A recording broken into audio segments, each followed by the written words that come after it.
मामला पेच यहाँ फंस जाता है कि आप लोग बीजेपी के साथ हैं, तो बीजेपी के साथ रहना और अल्पसंख्यकों को अपने पाले में करना कितना मुश्किल है, क्या कहना चाहेंगे इसके बारे में? आज भी उनके घर में जो है हमेशा 20-25 लोग हमेशा जो है लगे रहते हैं, उनके पास जाते आते रहते हैं, उनसे काम लेते हैं, लेकिन वोट के समय में वो गुमराह हो जाते हैं। तो ऐसे लोगों से ही मेरा अपील है कि आपको सोचने की जरूरत है, समझने की जरूरत है, दिग्भ्रमित होने की जरूरत नहीं। हम आपसे ये जानना चाहेंगे कि आप विकास की बात करते हैं और वहीं पर AIMIM पार्टी वो क़यादत की बात करते हैं, तो हम ये समझना चाहेंगे कि सीमांचल के लिए, सीमांचल के मुसलमानों के लिए सबसे ज़्यादा जरूरी क्या है, विकास है या फिर क़यादत है? बिजली की स्थिति आप बिहार में देख लीजिए, आज से 20 साल पहले बिजली की स्थिति कैसा थी, लालटेन जला के रहते थे हम लोग। आज हमारे गांव में घरों में आपको लालटेन न मोमबत्ती कुछ नहीं मिलेगा। तो आप क्लियर कर दीजिए कि मास्टर मुजाहिद साहब 2025 में चुनाव लड़ेंगे? देखिए, हम अगर लड़ेंगे तो सीट कौन सी होगी, कौन सा विधानसभा होगा? देखिए, हम सबसे पहले आपको बता दें, टीका टिप्पणी वो लोग करते हैं जिनका कोई काम नहीं होता, जो काम नहीं गिना सकता है। हमारे पास इतने काम है, माननीय मुख्यमंत्री का जितना काम है, वो काम जब हम गिनाएंगे तो दूसरे के ऊपर टीका टिप्पणी की जरूरत नहीं। वही तो अब तक अगर कहा जाए तो अल्पसंख्यकों के लिए खास करके किशनगंज में क्या ऐसा काम हुआ आपके पार्टी की तरफ से जो आप बताना चाहें तो? स्वागत है आपका दोस्तों KDB लाइव में। मैं हूं फिरदौस गनी। जैसे कि आपको पता है कि 2025 बहुत नज़दीक है और 2025 में बिहार में विधानसभा चुनाव होने वाले हैं और उसको लेकर के तमाम पार्टियां तैयारी में जुट गए हैं। अभी इस वक्त मेरे साथ मौजूद है आमिर मिन्हाज साहब, जो कि JDU के अल्पसंख्यक प्रकोष्ठ के जिला अध्यक्ष हैं किशनगंज के और पहले उपाध्यक्ष हुआ करते थे। तो आज आमिर भाई के साथ हम इस मुद्दों को लेकर के बात करेंगे, अल्पसंख्यक से जुड़ी हुई और बाकी 2025 विधानसभा चुनाव से जुड़ी हुई। तो सर, आपका बहुत बहुत स्वागत है KDB लाइव में। KDB लाइव का भी बहुत बहुत शुक्रिया। फिरदौस गनी साहब, आपका बहुत बहुत शुक्रिया और आपके व्यूअर्स जो देख रहे हैं उनको भी मेरे ओर से अस्सलाम वालेकुम, आदाब। सर, सबसे पहले आप ये बताइए कि JDU आप अल्पसंख्यक प्रकोष्ठ का आपको अध्यक्ष बनाया गया है, पहले आप उपाध्यक्ष के तौर पर काम करते थे, तो ये समझना चाहेंगे कि अल्पसंख्यक का काम क्या होता है और आपको जो बनाया गया है तो आपका इसमें लक्ष्य क्या है कि क्या करना चाहेंगे आप अल्पसंख्यक के तौर पर?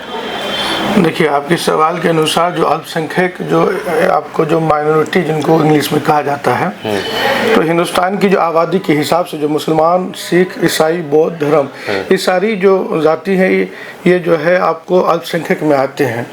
तो उन्हीं के लिए एक आयोग भी बनाया हुआ है, उन्हीं के लिए आपको जो आयोग के थ्रू काफ़ी सारी योजनाएं पारित होती है जो अल्पसंख्यक के उत्थान के लिए बहुत महत्वपूर्ण होता है। तो उसी में आपको किसी भी पार्टी में जो आपको राजनीतिक जो दल होते हैं उनके लिए अल्पसंख्यक प्रकोष्ठ, जैसे जनता दल यूनाइटेड में मैं जिला अध्यक्ष अल्पसंख्यक प्रकोष्ठ हूँ, तो किशनगंज में जो है आपको जैसे मेन विंग्स में हमारे जो जिला अध्यक्ष हैं, आपको पूर्व विधायक कोचा धवन माननीय मास्टर मुजाहिद आलम साहब है, युवा के प्रकोष्ठ है, महिला प्रकोष्ठ है। तो हर राजनीतिक दल में जो है एक इस तरीके से प्रकोष्ठ बनाया हुआ है जिससे जो पार्टी के जो है संगठन को मजबूत करने में काफ़ी आसानी होती है और उनकी योजनाओं को अलग अलग युवाओं को अपना जो है आगे बढ़ाने के लिए, महिलाओं को आगे बढ़ाने के लिए, इसी तरीके से अल्पसंख्यक को आगे बढ़ाने के लिए अल्पसंख्यक प्रकोष्ठ का जो है एक संगठित किया गया।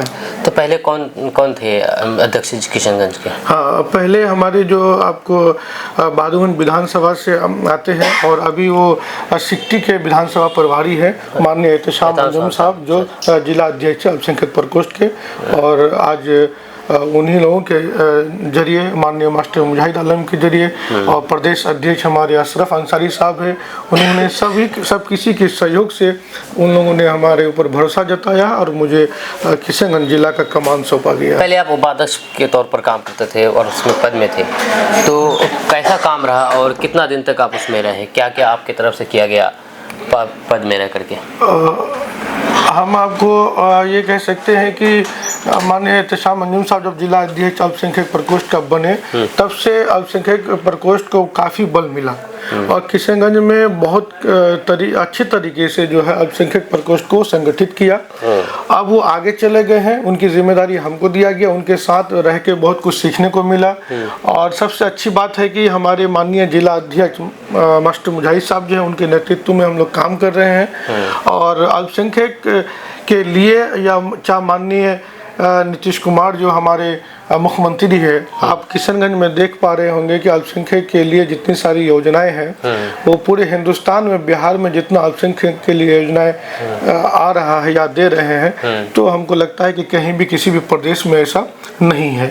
आप किशनगंज में देख पा रहे होंगे कि जो डेरामारी में अल्पसंख्यक विद्यालय जो बना है वो भी अल्पसंख्यक के अधीन आता है, माइनॉरिटी के अधीन आता है, जिनका मास्टर मुजाहिद साहब के माननीय नीतीश कुमार के अथक प्रयास से ये काम हो पाया है। और आपको जो बहुमंजिली इमारत आप वहाँ जो देख रहे हैं, मैरिज हॉल देख रहे हैं, वो अल्पसंख्यक के अंदर में आ रहे हैं। तो ये सब चीज़ें जो है आपको जो साइकिल योजना है, पोशाक योजना है, फर्स्ट डिवीजन सेकेंड डिवीजन का जो राशि मिलता है, ये सब चीज़ जो अल्पसंख्यक के अधीन आता है, ये अल्पसंख्यक के अधीन आता है। बाकी हम ये पूछना चाह रहे हैं आपसे कि इसमें आपका कुछ योगदान है, ये सब चीज़ जो आप गिनाएं आपकी तरफ से, अगर आप अभी तो हाल फिलहाल ही अध्यक्ष बने हैं जी, तो इसमें आपकी तरफ से क्या काम रहेगा, या फिर सिर्फ पार्टी में ही आप तक ही आप सीमित है? नहीं, हमारा योगदान कैसे नहीं रहा, सबका योगदान है। पार्टी में जितने पदाधिकारी हैं जो पार्टी से जुड़े हुए हैं, माननीय जिला अध्यक्ष के साथ जुड़े हुए हैं, तो जितने भी जो पंचायत लेवल से लेके प्रखंड लेवल के जितने भी पदाधिकारी है, सबका सहयोग रहता है, तब जाके कि काम हो पाता है। ये हम ये पूछना चाह रहे हैं कि आप अल्पसंख्यक प्रकोष्ठ के अध्यक्ष बने हैं, तो आपको सिर्फ पार्टी में अल्पसंख्यकों को जोड़ने के लिए बनाया गया है, या फिर अल्पसंख्यकों को पार्टी की तरफ ले जाने के लिए बनाया गया है, या फिर उनका काम करने के लिए बनाया गया है? ये चीज़ हम जानना चाहेंगे। जब आप किसी स्पेशलाइजेशन में जाते हैं तो मकसद तो वही है कि अल्पसंख्यक जो हमारे जो यहाँ जितने भी अल्पसंख्यक हैं उनको माननीय मुख्यमंत्री नीतीश कुमार ने जितनी भी योजनाएं दिए हैं, जो सरकारी योजनाएं दिए हैं, उनके योजनाओं को गांव-गांव तक, पंचायत लेवल तक, प्रखंड लेवल तक पहुंचाना हमको है। और ये मैसेज जब पूरे अवाम को पहुंचेगा और वो जानेंगे तो निश्चित रूप से माननीय मुख्यमंत्री नीतीश कुमार की ओर और आपका जो है जनता दल यूनाइटेड की ओर लोगों का आकर्षित होगा। कहीं ना कहीं हम लोग पीछे रह जाते हैं कि जो बातें जनता तक पहुंचनी चाहिए, जिस हिसाब से काम करना चाहिए, उस हिसाब से शायद काम कुछ कमी रह गई होगी, जिनके कारण से हम लोग जो है कहीं ना कहीं किशनगंज में जो है हम लोग को जो है लोकसभा में भी हमारी हार हुई, विधानसभा में भी हमारी हार हुई। तो हम लोग इस बार फिर से आप देखे होंगे कि 1 दिसंबर 2024 पिछले दिन ही जो है अंजुमन में इतना विशाल जनसभा जिला जदयू कार्यकर्ता सम्मेलन हुआ, उनकी भीड़ और जनसैलाब वो कार्यकर्ताओं की भीड़ थी। और फिर से हम लोग उम्मीद जताए हैं किशनगंज की जनता पर, हमारा माननीय मुख्यमंत्री का, हमारा जिला अध्यक्ष का, हमारे पार्टी का और हम सब का फिर से लग रहा है कि हम पर भरोसा करेंगे, क्योंकि माननीय मुख्यमंत्री ही है जिन्होंने अल्पसंख्यक के लिए जितना कुछ किया है, बस उनकी योजनाओं को जनता तक पहुंचाना हमारा मकसद है। अब तक अगर कहा जाए तो अल्पसंख्यकों के लिए खास करके किशनगंज में क्या ऐसा काम हुआ है आपके पार्टी की तरफ से जो आप बताना चाहें तो? देखिए, किशनगंज में तो आपका जीता जागता मिसाल, आप डेरामरी की जो भव्य जो बिल्डिंग देख रहे हैं वो देख लीजिए। पूरे बिहार प्रदेश की बात करिए ना, आपका वो तो बनते समय विपक्षी पार्टी आरोप लगा रहे थे कि डिटेंशन सेंटर बन रहा है। देखिए विपक्ष हम तो किसी पे टीका टिप्पणी करने से हम नहीं चाहते हैं। हमारा मकसद हमारा एक है कि पार्टी से आपको टीका टिप्पणी करना पड़ेगा ना, क्योंकि वो आरोप लगा रहे हैं आप पर। नहीं, टीका टिप्पणी वो लोग करते हैं जिनका कोई काम नहीं होता, जो काम नहीं गिना सकता है। हमारे पास इतने काम है, माननीय मुख्यमंत्री का जितना काम है वो काम जब हम गिनाएंगे तो दूसरे के ऊपर टीका टिप्पणी की जरूरत नहीं। वही तो हम आपको बोल रहे हैं, आप जो काम कर रहे हैं उस काम को लोग अगर दूसरे नजरिए से देखे, लोगों को अगर बताए कि नहीं ये काम फलाना चीज के लिए, दूसरी चीज के लिए हो रहा है, तो आप उसको बताना चाहेंगे ना भाई कि ये उस चीज के लिए नहीं जो आप बता रहे हैं, ये लोगों की इस चीज के लिए हो रहा है। देखिए, हमारे अल्पसंख्यक बिरादरी के जितने भी लोग हैं किशनगंज में, जितनी भी जनता है, जितने भी वोटर्स हैं, मैं उनसे यही अपील करना चाहता हूँ कि हम लोग जो है गुमराह हो जाते हैं। तो आपको गुमराह होने की ज़रूरत नहीं है, आपको संयोजित तरीके से सोचने की ज़रूरत है, समझने की ज़रूरत है। आप पूरे बिहार प्रदेश में इलेक्ट्रॉनिक मीडिया से देखिए, प्रिंट मीडिया के माध्यम से देख रहे हैं और कामों को भी आप जो धरातल पर उतरते हुए देखते हैं तो आपको पता चलेगा कि किशनगंज में ही नहीं, पूरे बिहार प्रदेश में माननीय मुख्यमंत्री नीतीश कुमार ने जितना काम किया, पूरे हिंदुस्तान में कोई मुख्यमंत्री ने ऐसा काम नहीं किया। मैं कितना बार गिना चुका हूँ। विपक्ष तो आरोप भी लगा रहे हैं कि कहाँ मुख्यमंत्री नीतीश कुमार मुसलमानों के लिए काम किया है। जैसे पहले हालात था मुसलमानों का, वैसे आज भी हालात हैं। मुसलमानों के लिए कोई काम नहीं किया गया है, सिर्फ ठगने का काम किया गया है। क्या आपको दिखाई नहीं दे रहा है मुसलमानों के लिए क्या काम किया है? मदरसे की हालत क्या थी आपको पता? आज 10 साल पहले 20 साल पहले मदरसे के टीचरों को जो सैलरी नहीं मिला करता था, एक साल तक सैलरी नहीं मिलता था। अभी मदरसाओं में 7 पे योजना लागू है, उनको अच्छी सैलरी मिल रही, समय पे सैलरी मिल रही। बहुत सारे मदरसाओं को जो मान्यता प्राप्त नहीं था उनको मान्यता दिया गया। तो ये काम नहीं है क्या? बिजली की स्थिति आप बिहार में देख लीजिए, आज से 20 साल पहले बिजली की स्थिति कैसा थी? लालटेन जला के रहते थे हम लोग। आज हमारे गांव में घरों में आपको लालटेन ना मोमबत्ती कुछ नहीं मिलेगा। जगह जगह गांव तक बिजली पहुंच चुकी है। सड़क योजना की आप देख लीजिए कि आज जो है यहाँ से लेके पटना हम लोग जाते तो 5 से 6 घंटा में पटना का जो सफ़र तय कर रहे हैं। कल जो है आपको ठाकुरगंज जाने में जो 5 से 6 घंटा लगता था। तो ये सारी विकास जो हुआ है ये धरातल पर देखने की ज़रूरत है। लोग जो है क्या, जब कभी आप सच्चाई पे रहेंगे, जब विकास की बात करेंगे तो ऐसी बात जब आम जनता तक पहुंचने में कहीं ना कहीं जो समझने में उनको थोड़ा समय लगता है।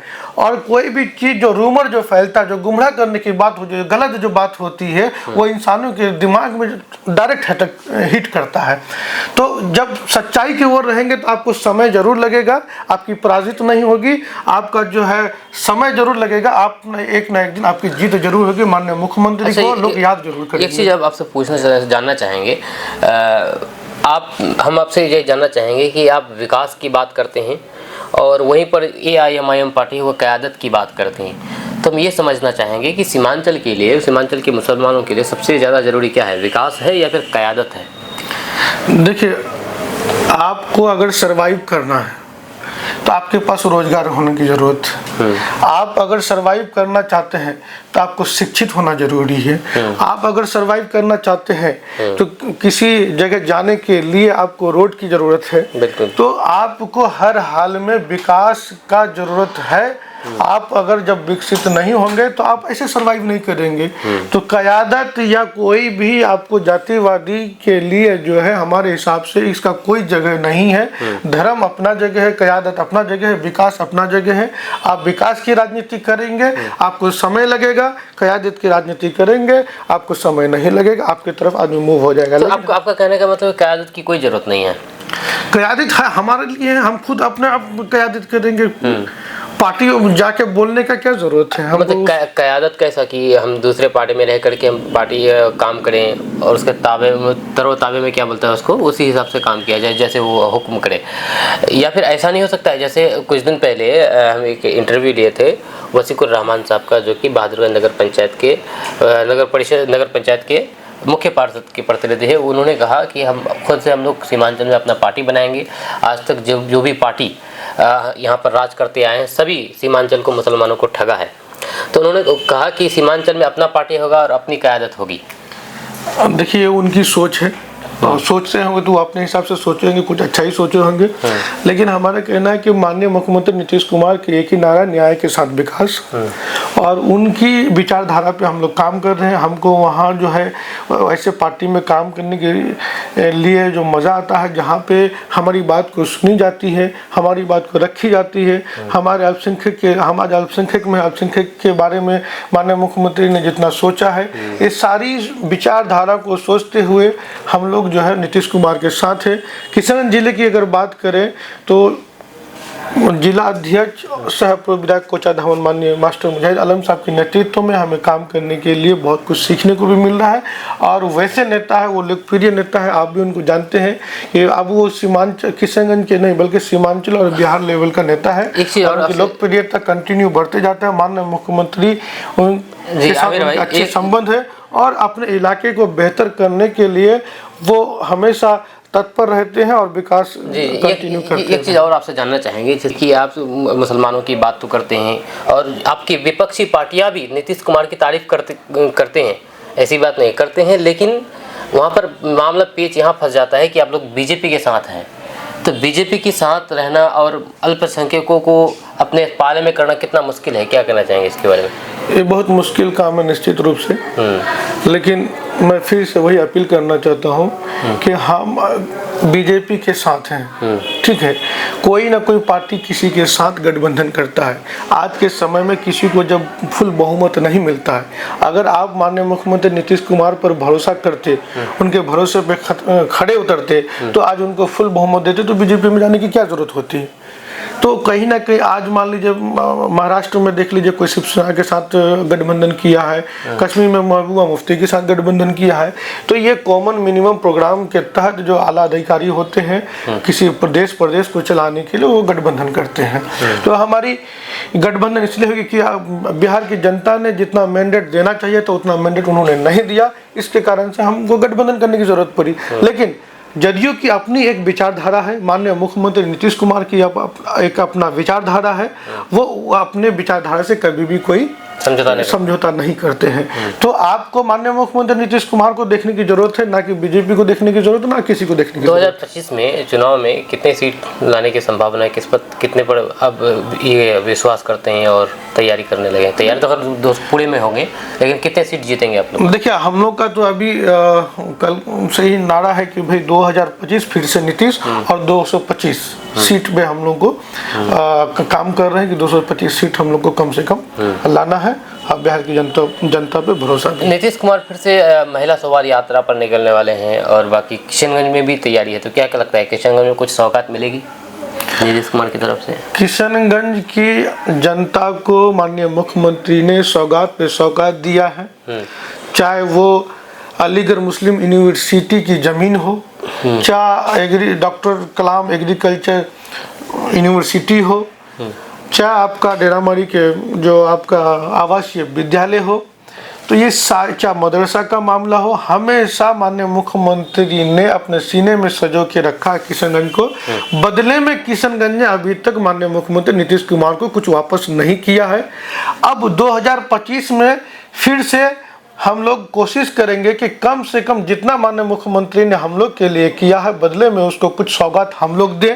माननीय मुख्यमंत्री आएंगे, सौगात देते रहते हैं हम लोग को, और हो सकता है कि फिर कोई सौगात देंगे, लेकिन बदले में हम लोग ने आज तो कुछ दिया नहीं है। तो हम लोग प्रयास करेंगे कि 2025 में माननीय मुख्यमंत्री के झोले में भर भर के वोट करेंगे, और उनके कैंडिडेट को जीत कर यहाँ से MP MLA बना करके भेजने का प्रयास करेंगे। तो किशनगंज के लोग विश्वास क्यों नहीं कर पा रहे हैं जदयू पर? आप जो इतना मतलब गिना रहे हैं कि किशनगंज के लोगों को नीतीश कुमार ने ये सौगात दिया, वो सौगात दिया, आपको तो हमने, लेकिन विश्वास क्यों नहीं कर पा रहे हैं? आपको हमने पहले कह दिया कि जो गलत बात, जो भ्रम लोग होते हैं, जब भ्रम फैलाते हैं तो आम जनता बहुत मासूम होते हैं, तो उनको जो है ये सब चीज जो लुभाने वाला चीज होता है वो जल्दी अट्रैक्ट करते हैं। आप जब सच्चाई में रहेंगे, आप जब विकास की बात करेंगे, तो ये बात आम जनता तक पहुंचने में समय लगता है, क्योंकि उसमें लाभ लपेट वाली बात नहीं होती है, वो सच्चाई की राजनीति होती है। तो उसमें जो समझने की देरी है, लेकिन मेरा मानना है कि देर जितना भी हो जाए अंधेर नहीं है। एक दिन ऐसा होगा कि फिर से फुल मैंडेट के साथ माननीय मुख्यमंत्री नीतीश कुमार को बिहार की जनता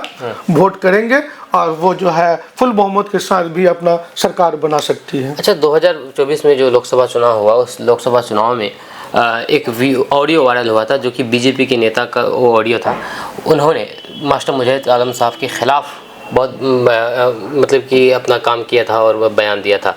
तो आप कैसे कह सकते हैं कि किशनगंज के मुसलमान नीतीश कुमार को अपना नहीं समझते हैं और उसको वोट नहीं देते, जबकि 3 लाख प्लस वोट आया था फिर भी?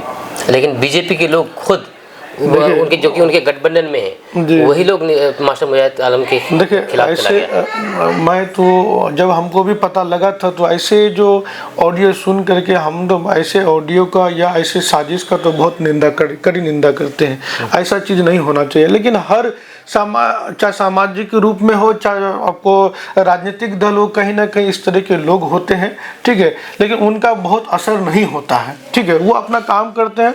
मेरा कहने का मतलब है कि आप अपने नेता को देखिए, जिनके प्रति आप हमेशा समर्पण रहते हैं, जिनके लिए आप काम करते हैं, जो आपके लिए काम करता है। माननीय जिला अध्यक्ष मास्टर मुजाहिद साहब हमेशा क्षेत्र में रहते हैं। आज लोकसभा हारने के बाद भी, विधानसभा हारने के दूसरे दिन से भी वो क्षेत्र में रहे, लोकसभा हारने के बाद भी वो क्षेत्र में है, आज भी उनके घर में जो है हमेशा जो है आपको 20-25 लोग हमेशा जो है लगे रहते हैं, उनके पास जाते आते रहते हैं, उनसे काम लेते हैं, लेकिन वोट के समय में वो गुमराह हो जाते हैं। तो ऐसे लोगों से ही मेरा अपील है कि आपको सोचने की जरूरत है, समझने की जरूरत है, दिग्भ्रमित होने की जरूरत नहीं है। दिग्भ्रमित होने की जरूरत नहीं है। एक चीज़ और आपसे पूछना चाहेंगे, और मात्र 2 सवाल है कि आप तो अल्पसंख्यक की बात करते हैं, लेकिन वहीं पर आपकी ही पार्टी के नेता कहते हैं कि अल्पसंख्यक हमको वोट नहीं देता है, जबकि कल के कार्यक्रम में देखें तो आधा से ज़्यादा अल्पसंख्यक के लोग वहाँ पर मौजूद थे, अल्पसंख्यक कार्यकर्ता था। तो फिर कैसे कह सकते हैं कि अल्पसंख्यक के लोग जेडीयू को वोट नहीं करते? देखिए, हमारे नेता किस भाव से वो की बात कहे ये तो हम नहीं कह सकते हैं, लेकिन उनकी बातों से हमको मेरा जो ये झलकना है कि जिस अपेक्षा से अल्पसंख्यक की वोट नीतीश कुमार को मिलना चाहिए, शायद उस अपेक्षा के नहीं मिल पा रहा है, उस कारण से बोला होगा।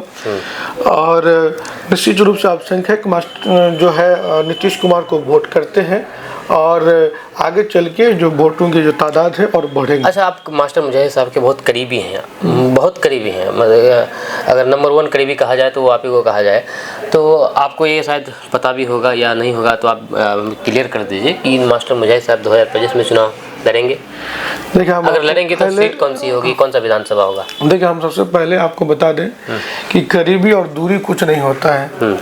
आप काम करेंगे, ईमानदारी से काम करेंगे, तो आपको सब जगह इज्जत और मान सम्मान मिलेगा।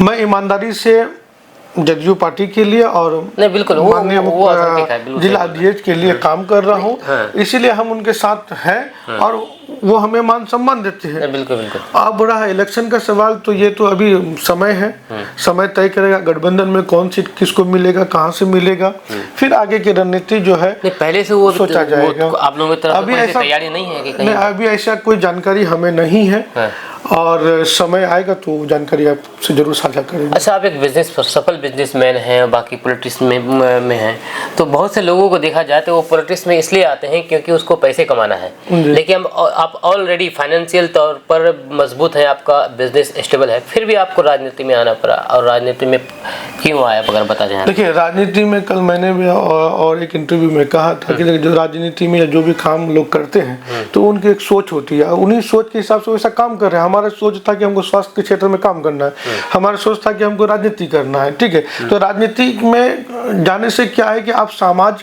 जो राजनीति का मतलब क्या है कि आप समाज सेवा करेंगे, तो समाज सेवा करेंगे तो आपको पैसा कहाँ से आएगा, ठीक है।